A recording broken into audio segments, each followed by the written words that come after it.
அன்னைக்கு காலையில் நான் ஷார்ப்பாக 5 மணிக்கு எனக்கு ஒரு செகண்டில் உயிர் பயமே வந்துட்டு போயிட்டுன்னு சொல்லலாம். அந்த லெவலில் நான் பயந்த அந்த ஒரு தருணம். அந்த தருணம் என்னன்னா,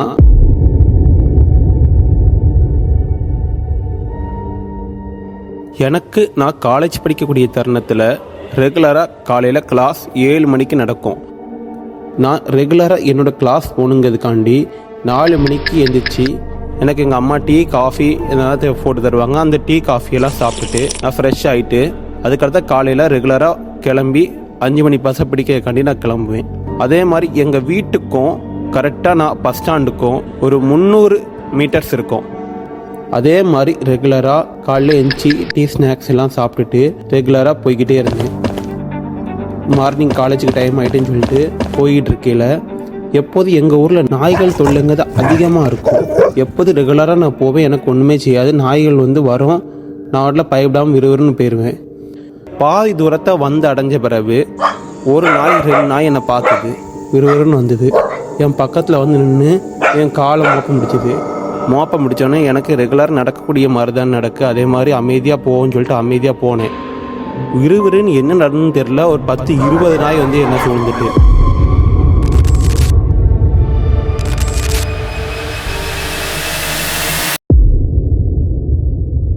எம்மாடி நம்ம கதை இன்னையோட முடிஞ்சுதோ அப்படின்னு எனக்கு ஒரு பயம் வந்தது. 20 நாய் நான் என்னை சூளையும் நான் அமைதியாக நின்னேன். ஒரு 2-3 நாய் என் கால் கடியில் மோப்பம் பிடிக்கிறது வைக்கிறது அந்த மாதிரி இருந்தது. ஒரு 2 நாய் என்னை அப்படின்னு குலைச்சிது. எனக்கு மேலேருந்து கீழே வர உயிரே வெளியே போயிட்டு வந்த மாதிரி இருந்தது.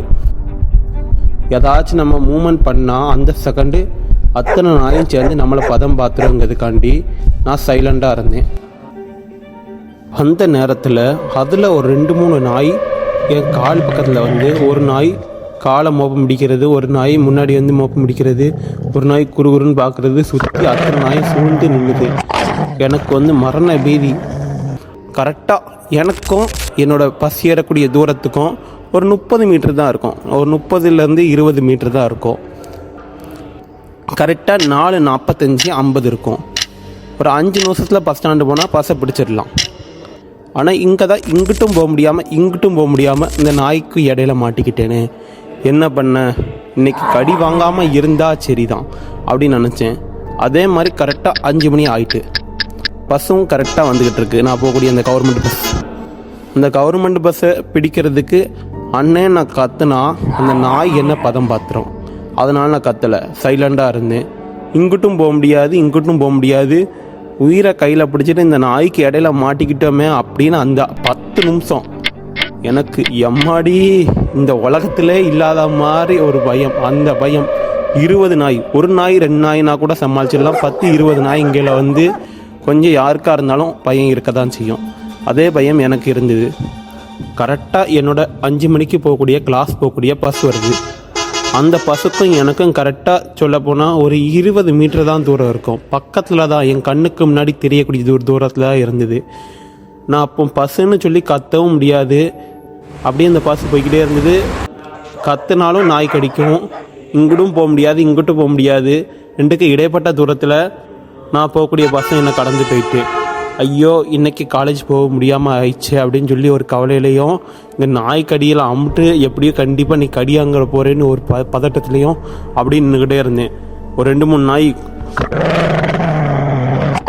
என்னை பார்த்து குலைச்சிது. எம்மாடி நம்ம கதை இன்னையோட முடிஞ்சுதோ அப்படின்னு எனக்கு ஒரு பயம் வந்தது. அடுத்த ஒரு 5 நிமிஷம் கழிஞ்சுது. ரெகுலராக காலையில் 5 மணிக்கு எங்கள் ஊரில் பால்காரங்க வருவாங்க. அதே மாதிரி ஒரு அண்ணா, பால்கார அண்ணா, ஒரு தெய்வம் மாதிரி என்னை காப்பாற்ற வந்தாரான்னு தெரியலை. விறுவிறுன்னு அவரோட பைக்கில் ஹார்ன் அடிச்சுட்டு வந்தார். அத்தனை நாயும் களைய தொடங்குனது. அத்தனை நாயும் களைஞ்சி போகல.